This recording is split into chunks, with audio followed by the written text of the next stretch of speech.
As you know, I always bring you badass individuals, and today's no different. Folks, introducing Lance Essihos. What's up, Lance? What's up, brother? Guys, if you guys don't know who he is, he's a badass with a history we're going to talk about. He's got University of Adversity. You can follow him on social media at lance.essihos, but it's spelled Essihos.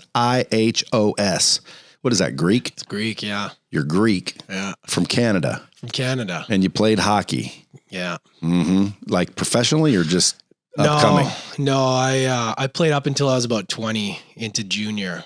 And there's a story to that, why that ended too. So all right. Well, I want to get into the stories. You've got University of Adversity. You're connected with all these badasses, so your story must be epic. What's connecting you with all of these big personalities?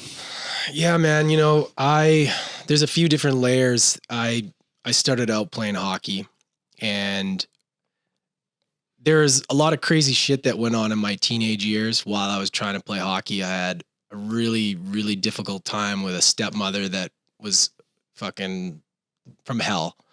And while I was trying to make it professional, I just went through a lot of really, really dark times. And, which led me to, trying to navigate how to become an athlete, how to deal with like a lot of the stuff that I had gone through. And then my final year of hockey, I was trying to get a scholarship. I was trying to make it. And I did a huge cycle of steroids and completely fucked up my career. So, about why? I put on about, 25 pounds. I didn't know what I was doing.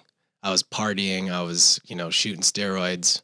Hadn't everybody done that though? Yeah, but when I was that age, I didn't know what I was doing.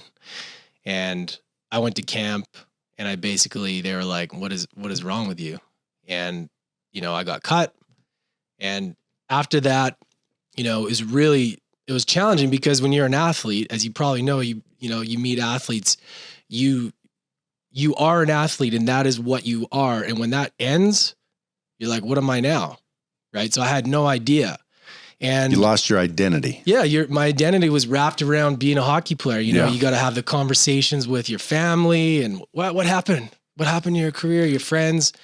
And when you're a hockey player, dude, you're like deep into that shit. You have like families you live with, and like it's all hockey all the time, isn't it? Yeah, man. Yeah, it was my whole life. I lived all over the place. It taught me a lot of really valuable shit that now I look at and I didn't realize, and after that, I tried a bunch of different things. I hated all of the other normal jobs.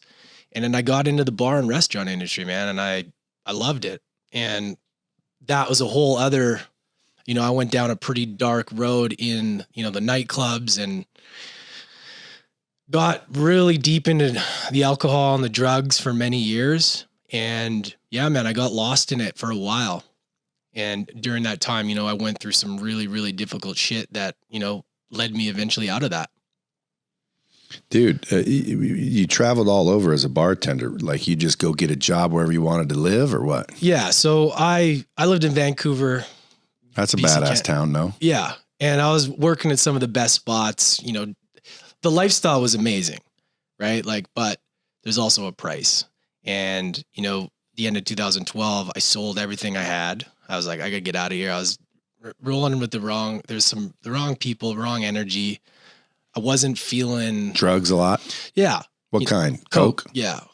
So you had fun for a while. Yeah. It was like, that's the thing. It's like, it was a lot of fun, but yeah. Well, I was just going to say, and by the way, if I ever interrupt, it's only because I'll forget if I don't, and then it just will never come up. But like, I'm just thinking back in my life. Like I'm thinking, okay, I've done that. You know, I've done that. So it's like, people don't understand that, like, a lot of people don't come back from this shit. Yeah. They get literally lost and lose in life. But somebody or something guided you back to not a lot of nonsense. What do you think that was? It's a great question. Well, I sold everything and I moved to Australia. I got out of a really fucking toxic relationship. I was like, I could get out of here. I got out of there thinking I was going to do something different in Australia. and I got right back into it. If you know any Aussies in the party scene there, Oh, sure. dude, it was insane. There was a point where, I'd be And you're an American in Australia. So you're Canadian, Australia. Well, yeah. But you sound the same. Yeah, we sound this. Yeah, exactly. And they love our accent there. Exactly. Except for, you say A after everything. Yeah. It's funny. Aussies say A more than we do. You know why Canadians say A after everything? I don't know. It's the way the country's spelled. How do you spell Canada? Yeah. Spell it. Canda. No. Canada. Yeah, Canada. Yeah, I gotcha. I'm like, fuck, I don't know how to spell my own country. Yeah, so, yeah, man, it was wild. So I love people and I love having fun and I gravitated towards that and things were they got really dark. I had a lot of great times, but what really was challenging for me was 2016. I had been away from my family. My dad was visiting me for the first time in 3.5 years, and I was at work, and I got the news that my 18-year-old brother had killed himself. So, during that time, I'm processing like, okay, my dad's at home. He's sitting there. He has no idea. And I got to tell him this shit. Who told you? My brother my brother called me when I was at work. It was, dude, it's so crazy because I remember even talking about it, man, right now, it seems like something that happens in a movie, and it was so messed up because of that crazy step family I had for so many years. Like this lady literally tore our family apart for years. So there's a lot of emotional shit attached to that. And, that happened. And there was always this thing within me that I wanted to connect to my younger brother again when he turned 18, because I had to kind of run away from that, and which led me to Australia, but I never got that opportunity, which was really tough. Anyways, so I had to go back, I had to tell my dad the story, I had to say, look, something happened. And he's like, what, and I had to tell him. And seeing that on his face and that feeling was like one of the hardest things I've ever had to go through in my life. And after we found out and he found out, we had to go do our thing, go back to Canada. And then within that year, my dad ended up getting cancer and dying. I had 2 days to go see him. And I literally got back to Canada and literally watched him die. So a lot of stuff happened in a short period of time, man. So I really looked at myself like, what am I doing here? And that's kind of where people ask me, they go, what's University of Adversity? What is it? And you know what, man, that word and that everything about adversity was just something that I fucking felt deep in my heart that I needed to explore. And that's how the podcast was started. And it was something that I knew that I needed when I was going through hard times, was podcasts. And that's what I looked for. And that's just kind of what I've done, man. I've been blessed to be able to connect and to share stories of people who have been through a lot of shit, man. Dude, is University of Adversity a podcast? Yeah, that's my podcast. Oh shit, because we make a lot of virtual training systems for people. Yeah, and they're always calling it academy, university. I'm thinking, oh, you got some courses on adversity. We will. We're working on that. Yeah, well, you should. Yeah, but a podcast is, people can consume that right now. They go to University of Adversity podcast on iTunes, Spotify. Yeah, it's everywhere. YouTube. And by the way, you get big ass guests on there. Yeah. How'd you start getting the big ass guests? Because usually you got to get a couple before the rest will go. Dude, you know what? It's exactly, I started this at around, at the end of 2018.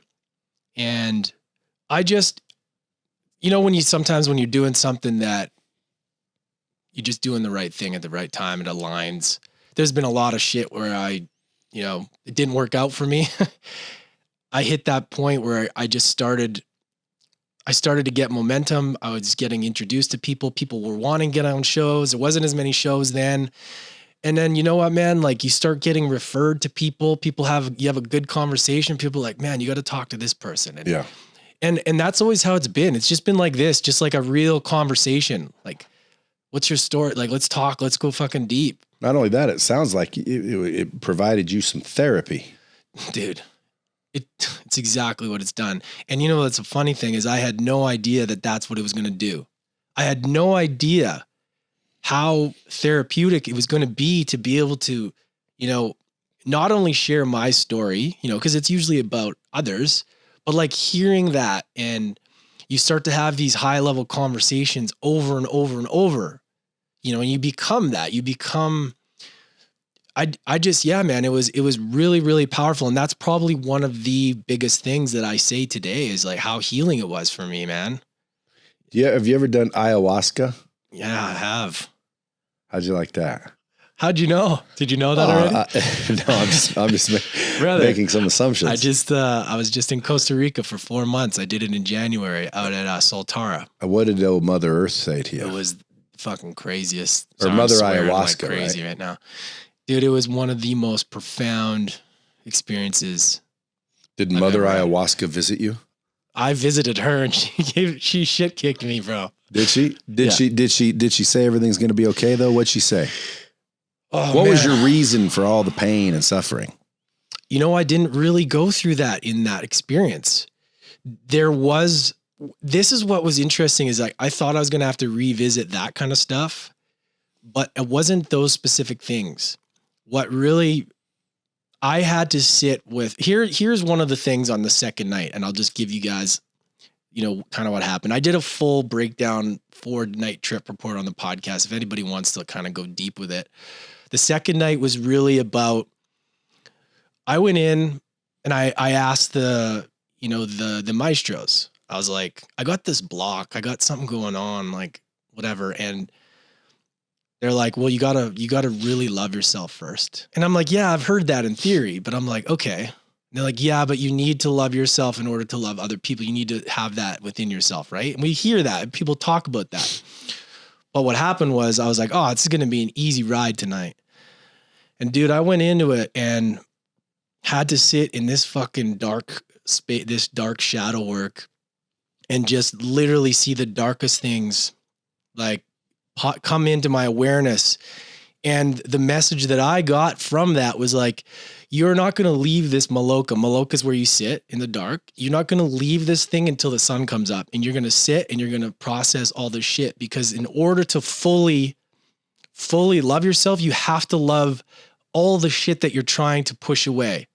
The shadow side, the dark side, you know, the stuff that everybody talks about, you know, the warm and fuzzy stuff and self-love. It's like, yeah, that's important. But what's really important is accepting and bringing that shit, inviting that to the table, the dinner table, I say, like that, all that nasty shit that we've been through. And like Coke. Yeah. And learning to accept it and love it just as much, because it's part of your story. That's right. It's part of who we are. That's what I'm talking about. Right. So that was the message. And it was really, really tough, man. Like it was like a hard lesson to learn, because you can't run away. You got to own it. You're getting shit kicked by this medicine, and you cannot, like you have to sit and breathe through it. You can't run away and get a distraction. You can't go grab a coffee. You can't go fucking watch porn. You can't go and eat. Like you're like, I got to sit through this shit. And that was what it was for that second night. And I did it 4 nights, but it was powerful, man. And, you know, I mean, I can get into the third night as well, which was like the most crazy night, but you know, was it scary? It was scary, but beautiful too, man. There's like, it's like this, how did I say it? It's like a symphony of dark and blissful chaos. That was like the sentence that I had at the end of it. 'Cause you go through all this dark shit, but you go through a lot of, it's purging. Magic. Yeah, it's exactly. And it's like, it's all beautiful. It all just is though. Yeah. Like at the end of the day, you would think that like, that's the essence of it all, isn't it? Yeah. I mean, it's all just as important. The dark shit is just as important as the light, warm, fuzzy shit. Yeah. And most people want to run from the dark shit. Yeah. Or hide the dark shit. Yeah. not talk about the dark shit. Yeah, because of whatever reason, because it hurts, man. It hurts to look at that stuff. See, maybe I'm broken because like I don't see doing coke in the past as adversity. I see that as experimentation. Yeah. Like there's a million of us that did that. Yeah, totally. Like there's nothing, I don't think there's nothing to come back from. Now, I was doing coke. Like, holy shit, dude. I was like in a room. They had to come rescue me. I was shooting it up. Not me, but like then. Yeah. And you made it back from that? Like that's freaking tough. What kind of coke were you doing? Dude, I was just so, it was the days after that. It was like that feeling of like feeling so I get really, really depressed. And that point of, the partying and that kind of thing is like, it was so tough because I see people get lost in that stuff. Sure. And for me to get out of it, man, it was really, I went sober for a year. Were you drinking a lot of alcohol? Tons, man. Well, that's a depressant. It was all part of it. Yeah. I would go to work, I did, I ran one of the best bars and, cocktail bars in Sydney, and I would go to work, Thursday, and I would drink, we would party till we go out after a shift from 3 till 6. And then we'd drink cocktails, and then from 6 till 10 a.m. we'd be drinking beers when all the tradies are coming in. And I go back to work. I'd get back to work and I'd have 4 shots of vodka, 3 shots of espresso to get back into it. Like that was the life I was in. I was in this I remember laying and just being like in this sweat and this anxiety all the time. And I had to take a year off booze for me to really like take a step back and realize that like there's always something that I knew I needed to do, and what constantly revisiting that life and doing that over and over again was just, it wasn't serving me, and I had to make a change. And that's kind of how I even like learned how to move on, was I needed to get rid of that shit for a year. And people ask me like, well, how did you get out of that? I said, I had to go sober. I had to stop all of it. And you did? I did for a year. Yeah. When you say for a year, then what? Well, this has been something where I've gone back in and out for years. Yeah, but like, do you think that's a bad thing? No, I think it's important to know I never tell people, I have drinks now. I went 9 months without. I'll have a drink now and then, in Vegas, had a couple drinks. What I say to people is like, you just got to have that awareness of yourself. Like, is it fucking up your life? Like, can you get up and do things? Can you stop? Can you stop? Because to me, it's like, you're not an alcoholic if you can stop. Totally. An alcoholic to me, and this is just me, I'm not trying to claim I know everything, but if I got a bottle in my desk and I have to have a drink to survive, to live, to freaking deal with things, I might be an alcoholic. If I have to have a drink, then I am an alcoholic. Yeah. So I've been blackout drunk. I've ruined some relationships. I've woke up in jail. I'm glad I got arrested one night driving drunk. Like I'm a dipshit drunk from before. And what's crazy is my dad drank his whole freaking life. But at one point, dude, I woke up one day and I said, you know what? I'm not doing that anymore. And everyone said, dude, it's not that easy. And I'm like, trust me, dude, I'm never going to drink like that again. I'll drink, but I won't drink like that. And everyone said, you can't stop. Yeah. You've got problems. And so I've never, ever been shit-faced drunk again. I'll have a cocktail. Like I'm not afraid to have one. Why? Because I know 1 or 2 is about all I'm going to do. Yeah. I haven't been shit-faced since. Now, again, does that mean I won't get shit-faced? Yeah. I might if we're out partying, but dude, when I drank, it was to get shit-faced. How about you? Yeah. I love to have fun, man. Like But did you drink to get shit-faced? That was not I wouldn't say that was the plan, but it happened a lot. And being in the bar business, dude, you must have seen a bunch of shit-faced idiots. Dude, it was wild, man. By the way, have you ever seen any video of you drunk, shit-faced drunk? And the reason I say shit-faced, folks, is because, dude, I want to impress upon you that we're talking about shit-faced drunk. Yeah. It's okay to be buzzed. There was years of that, where it's the worst when someone takes a video of you. It happened a lot, man. Well, that cured me a couple times. I saw myself drunk and I'm like, dude, why do I look cross-eyed? And they go, oh, bro, you were. Yeah. a drink or two, it makes you funnier, Yeah. lightens the mood, makes girls prettier, makes girls funnier. Like a drink or two's fine, but dude, when you get shit-faced drunk, you're an idiot and you make some stupid decisions and you can ruin your life that way.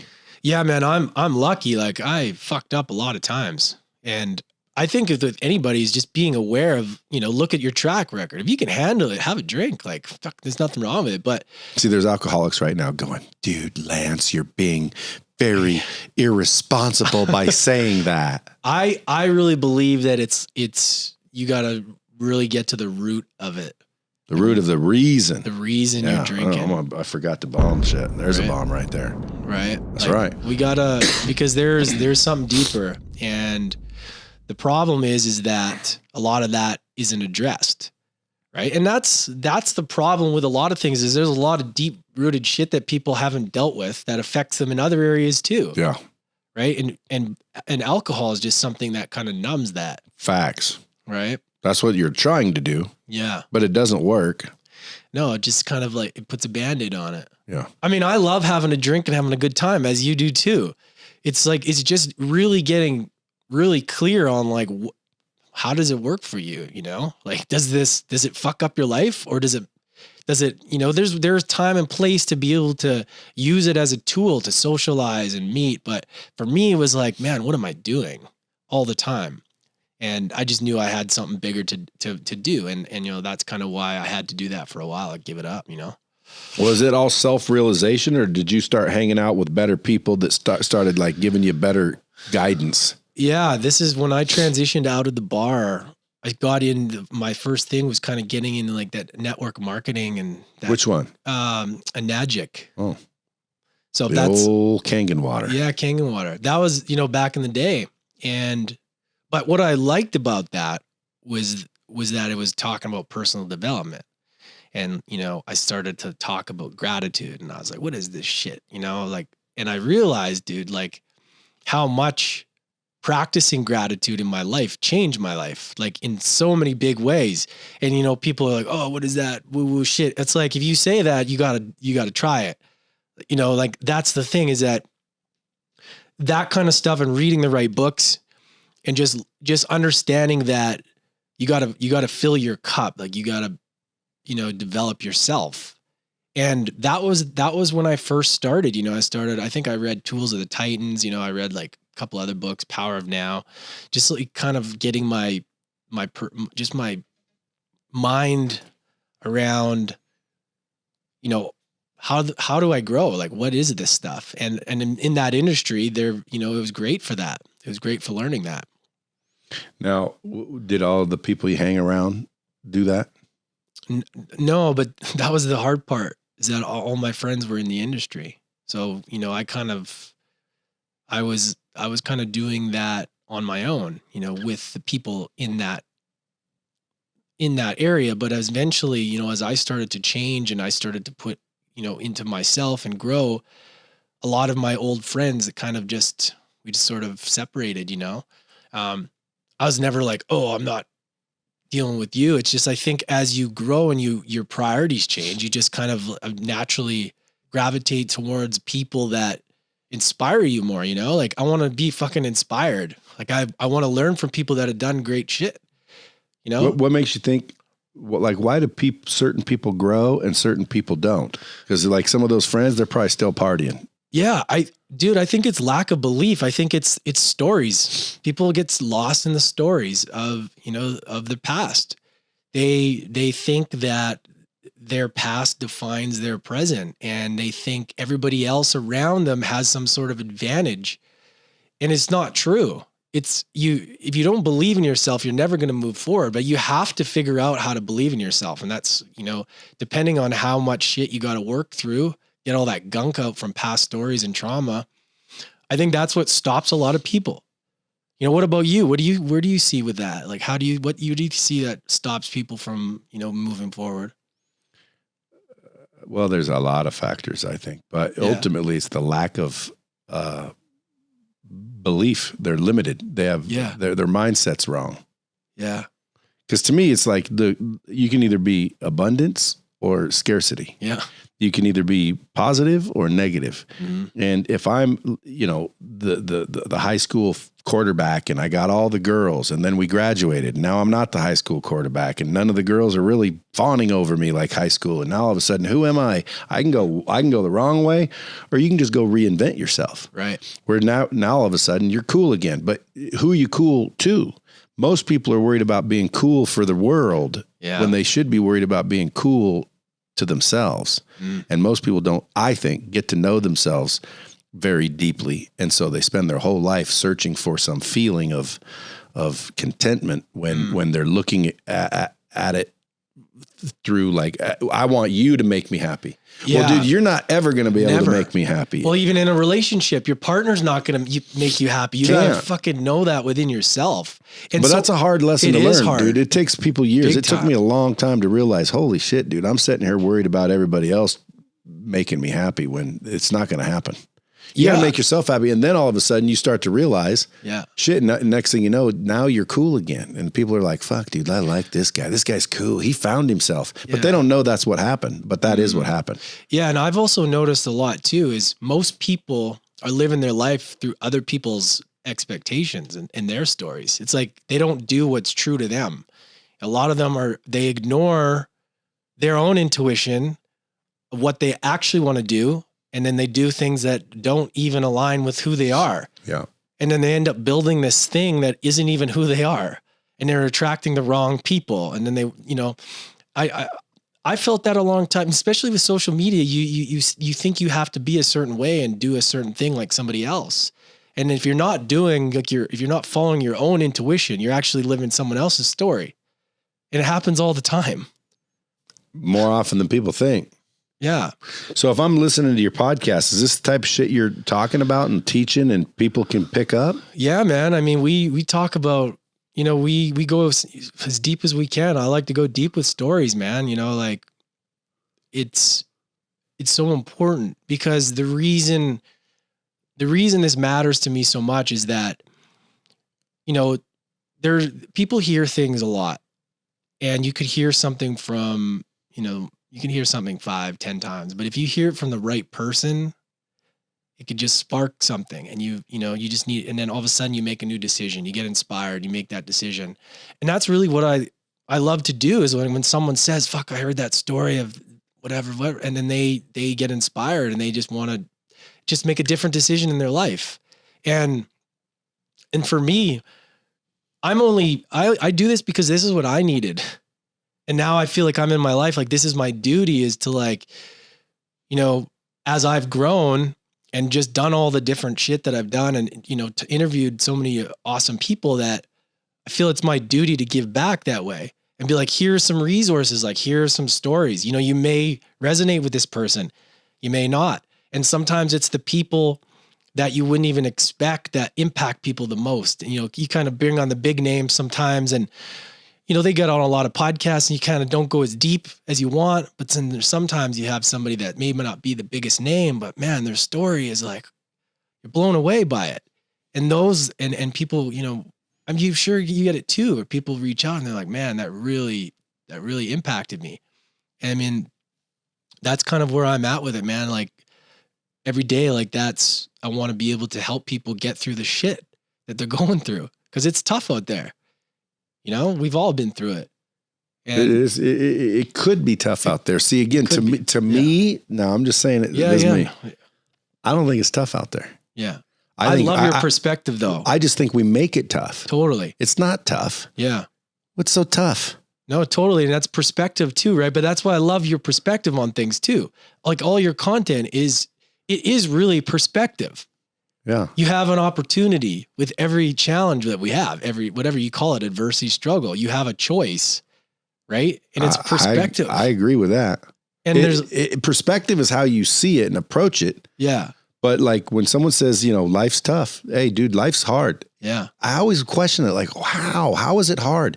You're inherently designed to survive. Yes. Like you will survive, you will survive. Like survival is not hard. Yeah. You'll automatically do it. Like if someone comes up and covers your mouth, dude, you'll get out of that. Like you're going to get that air. You know, you think you're going to die of starvation. You're not. You're going to eat out of a trash can if you need to. People, oh, life's hard, but life isn't hard. Yeah. Especially for, you know, people with a, I don't want to say a higher intellect. Cause again, it's pretty easy for anybody, but what are they saying when they say life's hard? They're saying, hey, there's some challenges. There's some adversities. Well, sure there is. Yeah. Especially depending on what territory you're hanging around. Like go hang out in certain neighborhoods. Okay. Life's a lot harder. Yeah. But it's still not that hard. Yeah. And by the way, how hard would it be to move? Yeah. How hard would it be to stop drinking? How hard is it to freaking stop doing what you're doing? Yeah. How hard is it in some cases? Yeah. I mean, it really depends on, you know, what's your, like, what are you doing? Do you have a purpose? But stop smoking. Yeah. Ask people that stopped smoking. Was it hard? What do you think they'll say? Yeah. Fucking extremely hard. Well, that's because of this. Yeah. I said the other day, I went to jail once over the weekend, DUI, and you knew you couldn't smoke. And I smoked cigarettes back then. And dude, I didn't think about a cigarette at all the whole weekend. Why? Because I knew I couldn't have one. So literally that taught me the power of your mind is massive because I didn't even think of one. But if I was not in jail and I could go to get a cigarette, dude, I wouldn't go 2 hours without fucking, I need a cigarette. Yeah. That's all mental shit, dude. It was not hard. Totally. It was the way I made it hard. Yeah, man. No, exactly. I completely agree with you too. And you know, especially right now, people don't realize how resilient they are.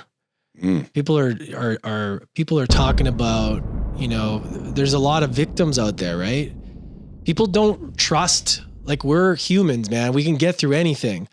Like it doesn't matter what it is. Like we can get through that, but there's so many people that don't believe that they're resilient. Like they don't. And I guess it's challenging as far as like, how do you get people to see the resilience in themselves? Like when somebody asks you even like, how do I get through this shit? What do I do? Like, how do you get them to see the resilience that they have if they don't see it already? Well, I just say choose because it's, in my opinion, just a choice. Yeah. You choose to. Yeah. Now, if they're too dense to get it, you know, I try to give some analogies and try to like get them to understand. Because sometimes, dude, you're not going to understand until you understand. Yeah. Like I'm writing a book called The Hard Way. It's lessons you're going to learn the hard way. Whether you read my book, whether you go get your own teeth kicked in, dude, you're going to learn these lessons because they're called universal. They're called this shit is the facts. Yeah. And if you don't learn them from somebody else, you're going to learn them on your own. Right. So what I tell people is, dude, you don't want to learn the hard way. You want to learn the easy way. Like University of Adversity. Listen to that podcast, dude. Understand that you are resilient, dude. People are resilient. Yeah. We are naturally prepared and designed to survive. Yeah. So we're not dying. Okay. No. But what about the guy that we're talking about the normal. Yeah. And if we understand that we ourselves are who limit us. Yeah. Like that's, once you realize that, you start to realize, oh, fuck, dude, life ain't hard. I'm making it hard. Dude, this shit ain't hard. A lot Choose of it is, not to. That's the thing. It's stories from the past. People get so stuck in that story that they keep telling that story in the present moment. They don't give themselves a fresh, clean slate or a clear lens. They're using that story to constantly define who they are. And it doesn't or worry about what other people think. Yeah. Yeah. Like I used to be an alcoholic. Who gives a fuck? Yeah. You know, yeah. I can't, like, you know, I'll hire a felon. Yeah. People say, oh, I got a felony and I couldn't. Dude, a felony is only a problem if you let it be a problem. It's not a problem. Well, this guy wouldn't hire me one time. Yeah. So nobody in the world will now because that person didn't. Well, this girl left me because I was drinking too much. Who gives a shit? There's 800 million more, first of all. And second of all, if you care about it that much, you stopped, right? Yeah. Go back and apologize. Yeah. Take responsibility. But other people act like, holy shit, dude.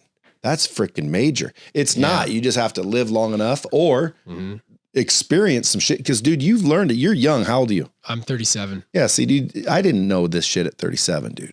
I'm like freaking half a century. How old are you? 52. Fuck, you look good, man. Oh, thank you, buddy.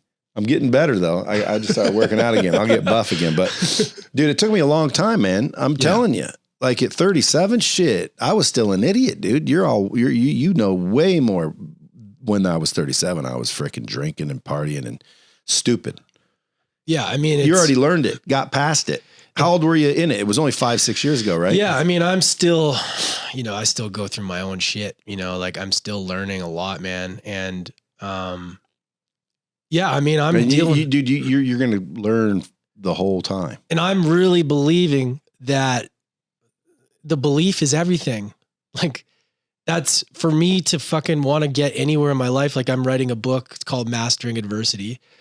And, we're never going to be there. It's not like an end goal. Like we're always going to be faced with challenges. But like for me, my biggest problem, and this happened to me when I was playing hockey too, is I didn't believe in myself. I was like, oh, this person's, they've got it already. Or that scarcity mentality. Like there's not enough for me. What month were you born? September 21st, 83. So I think that's a problem with a hockey player. Do you know that? No.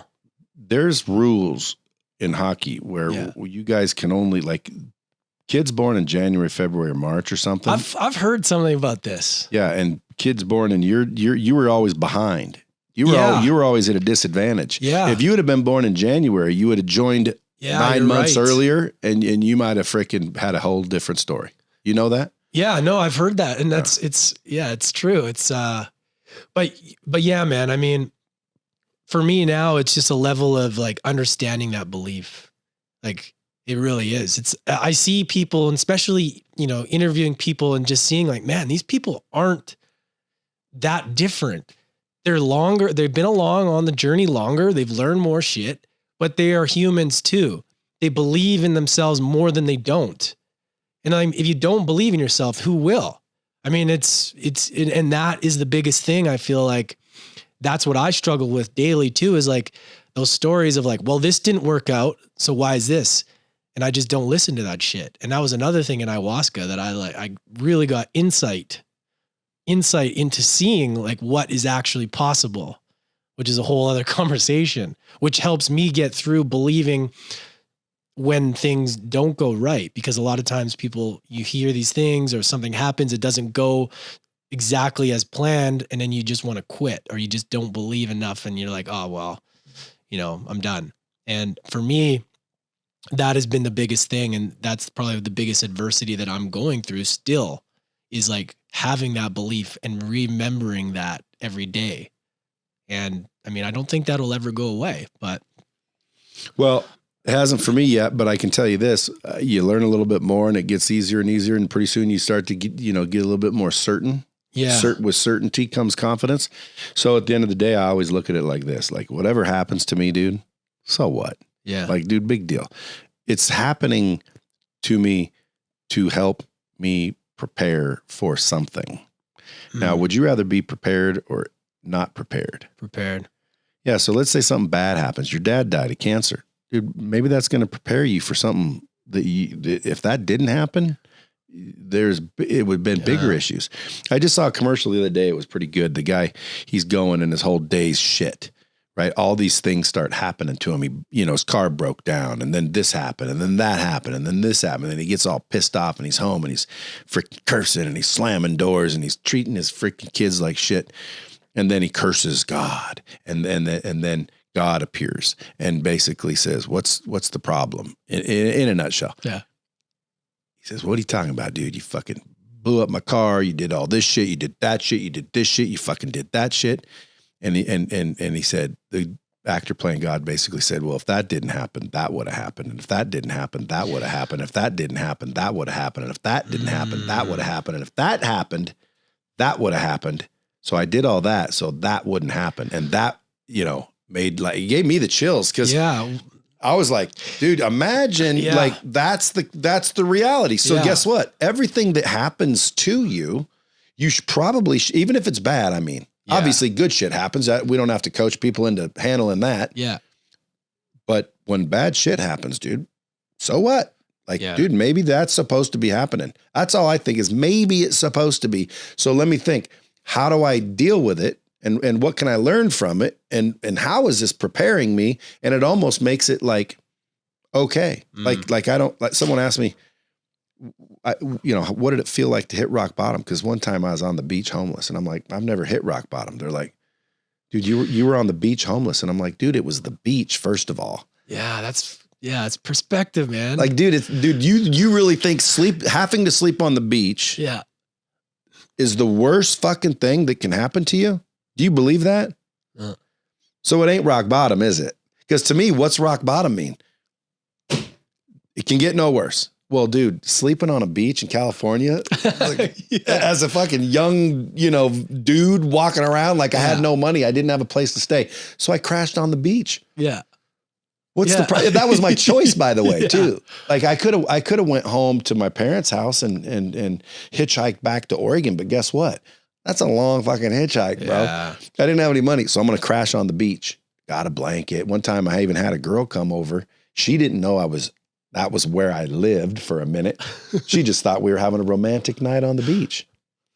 We ended up sleeping there. So she slept at my house. But then everybody acts like that was rock bottom. Shit, dude, that wasn't rock bottom. Yeah. And you're right. That is perspective. A lot of people would say that is rock bottom. Well, that's what I'm saying. Those people, I think, are heading for bigger, worse times because their perspective's wrong. And I think you're going to continue to get bashed in the face until you learn the lesson. Yeah. And like the different levels that you go up, those older problems that affected you don't affect you as much. There's going to be new things. There's new levels to the challenge. It doesn't get easier, a video bro. Game. It doesn't get easier. Yeah. You get better. Yeah. I want to ask you a question.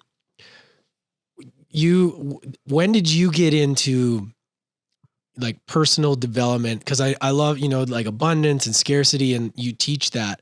But from my perspective, it wouldn't seem like that would be something that you've always talked about. Like, I feel like you have this, like, that sometime that things changed or you had a big shift. Was there, or did you always believe in that kind of stuff? No, up till about 30, I accidentally started trying to help other people make money. Yeah. It used to be all about me. And then coincidentally, I started helping other people, not intentionally, but accidentally. And it made an impact. Like I watched people transform and good people become better people. And like, I'm like, that's addicting. I'm going to help other people do this and this and this. And I started helping other people. Next thing you know, I'm like making millions of dollars. And I'm like, holy shit, dude. And then I started working with these motivational guys and, self-help guys. And then I started reading their books and I'm like, dude, that's true because this is what happened. And then I start realizing, dude, this shit's true. Yeah.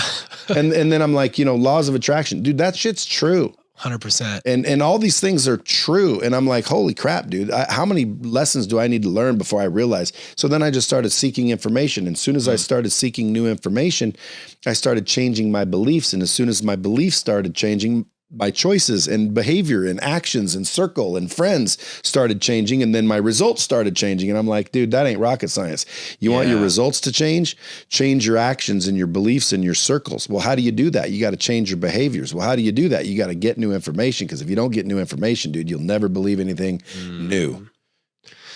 And 100%.